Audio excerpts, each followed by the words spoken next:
section 4.2 of Math 155. In this lecture video, let's take a look at ratios and proportions. So basically, we mentioned proportion back in 4.1 involving with rates. So here we're gonna do a little bit of proportion involving with ratios.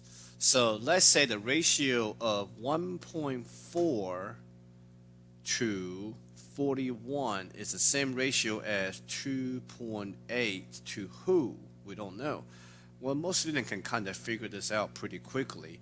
1.4 to 2.8, I just got to multiply by 2. So 41 times by 2 will be 82. Okay, so my answer is 82. Or you can do it. So if you know how to do this, that means you know how to find equivalent fractions. So if I look at the same thing as proportion, I would just say that's 2.8 over x, and I do my little cross product. 1.4 times x, 1.4x, that equal to 41 times 2.8, which the calculator gave me 114.8. Then I divide both sides by 1.4 on both sides. So my answer is going to be 82 again. Same answer. Okay. All right. The ratio of children to adults is 5 to 6. All right. So the 5 representing children. Okay. 6 representing adult. So 5 children compared to 6 adults. So that means right next to it, bottom here got to be adult, top got to be children.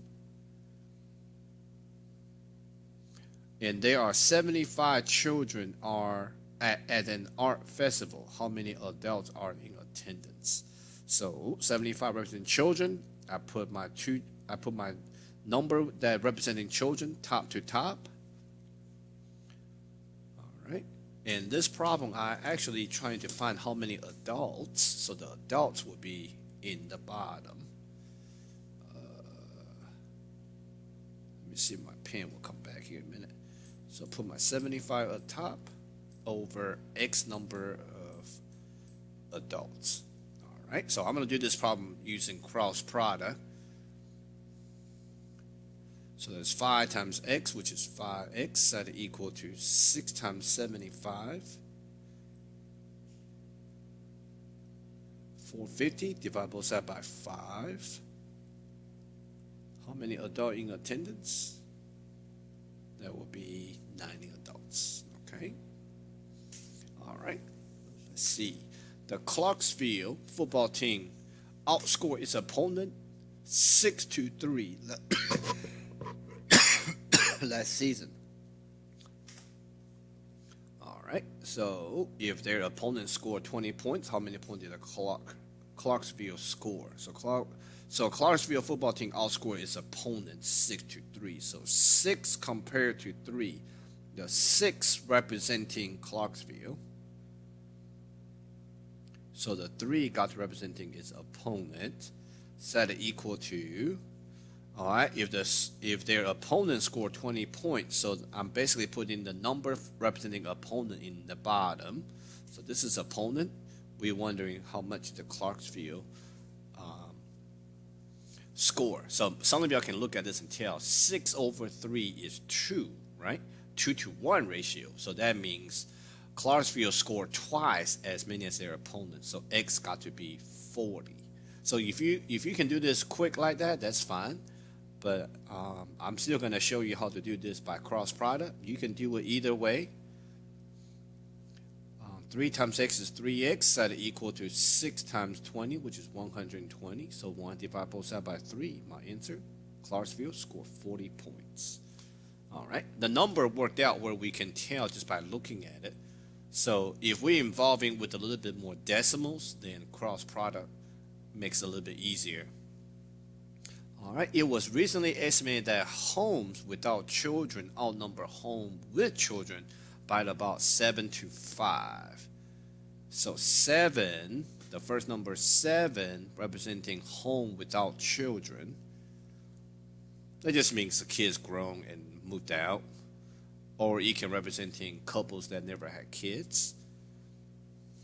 Okay, let me see, 7 to 5. Oh Lord, freezing out pretty good.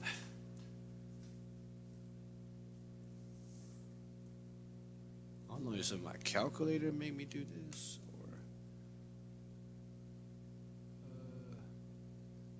come on, 7 to 5.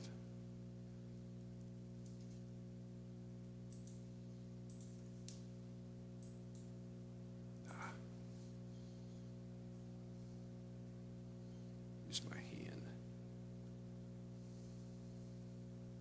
7 to 5. Set it equal to, so the 7 representing, so the 7 up top representing children without home, as compared to, well, it says no home, children, home without children with children if there are 3,564 homes in a county. Ooh, hold on a minute. Then how many of them are homes without children? So this is a little bit tricky because 7 representing home without. All right. Bottom number 5 representing home with children, but the 3564 representing the total number of homes. Okay. So we got to look at this whole thing a little bit differently. I wish I can write it with my pen. Let me see if I can do this. There you go. All right, let me do this a little bit differently, okay? All right, let me put it right here. 7 to 5. 7 is without. 5 is with children. Right? So that means what I'm trying to compare is, what I'm trying to find out is how many of them are home without children. Home without children is 7. Okay? So that would be X number of homes. Total number of actual homes. All right, let me go back. Can't even go backwards. So what's my total? What's my total? My total got to be 3564. So X number of homes without children compared to the total number of homes. Hang on a second. Darn it.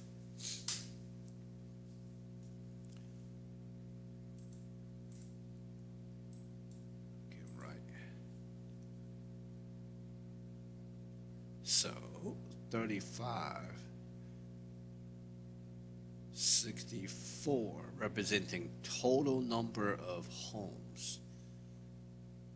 So the X on top is home without children. Okay, that's what the problem was. If there are 3564 homes in the county, how many of them are homes without children? So that's what I'm looking for. So that means the top numbers representing home without children, the bottom representing the total. So what's my total? What number should I put below the 7? I need to put 12 in the bottom, because based on my original ratio, okay,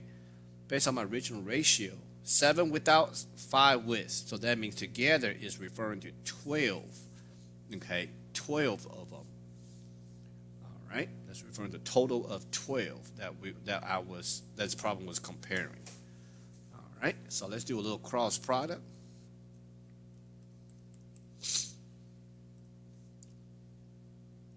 Twelve times x is 12x.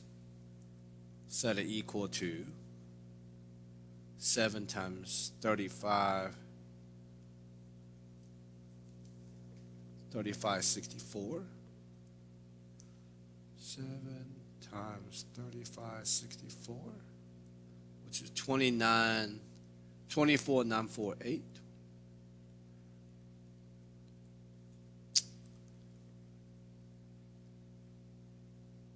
All right, if I divide both sides by 12,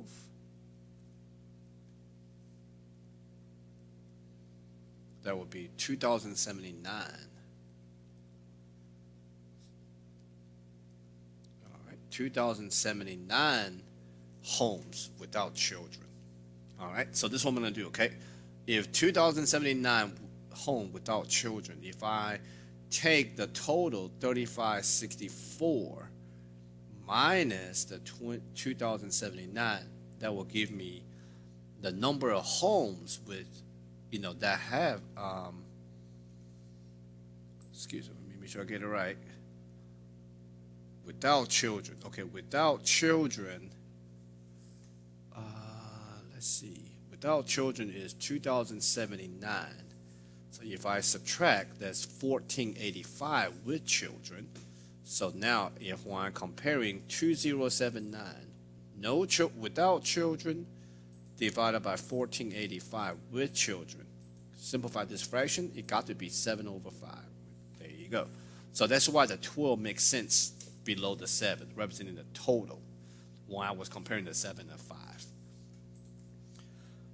Alrighty. So let's try a few more of these, okay? Let's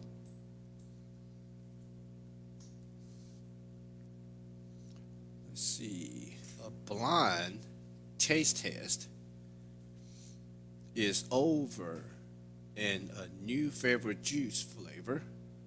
A blind taste test is over and a new favorite juice flavor has been selected. The new flavor received 3 votes for every vote received by the original flavor. All right, the new flavor received 711 votes. How many votes did the original flavor receive? All right, so the new flavor received 3 votes for every vote received by the original flavor. Every vote means 1, so that's original. All right, the 3 representing a new flavor. All right, set it equal to the new flavor received 711 votes, so I put 711 on top because my top representing the new flavors. How many did the original flavor receive? So that will be X down here. All right.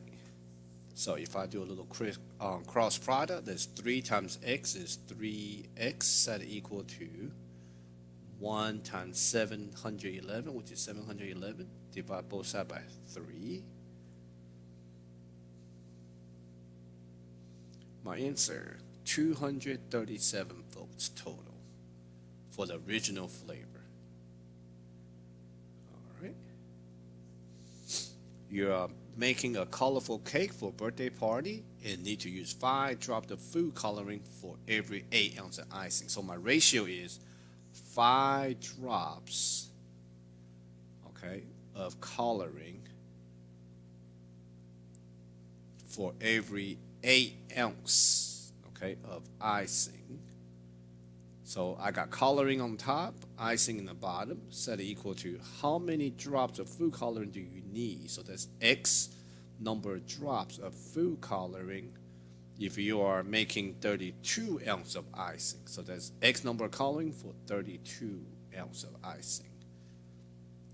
There you go. I'm going to do this a little bit quicker, okay? Go from 8 ounces of icing to 32 ounces of icing. This is actually 4 times as much. So 5 travel to X times by 4. So my X got to equal to 20 drops of coloring. All right, so I'm just using the nice number here to kind of help me to figure out my X quickly. All right, try another one, okay? Instructions for a chemical procedure state to mix salt, baking soda, and water in a 20 to 10 to 14 ratio by mass. So how many grams of water will be required to make a mixture that contains 80 grams of baking soda. All right, so let me get this thing straight. All right, salt is the first one. The ratio here is salt, baking soda, and water. Salt, baking soda, and 14 is water. So how many grams of water do I need? So let's say X number of grams of water do I need to make a mixture that contains 80 grams of baking soda. So 80 gram water for 80 grams of baking soda. All right, so I basically put my water on top, baking soda in the bottom. So that means my ratio for baking soda and to water is 10 baking soda. Oh, sorry, 14 water. Water is on top, so 14 is for water on top for 10, okay, of baking soda. So water on top, baking soda in the bottom. So this one again is very easy. Go from 10 to 80 times by 8. So 14 times 8 will become my new x. Or I can just do the cross product. I'm just using the nice number down here to help me to get x quicker. So 14 times 8, that would be 112 grams of water. Okay. Alrighty, so just show you how we can use proportions, okay, involving with ratio type of problems, okay, and that's basically what we did with all these word problems is using both, using proportions involving with ratios. All right, that will conclude this lecture video. Thank you for watching.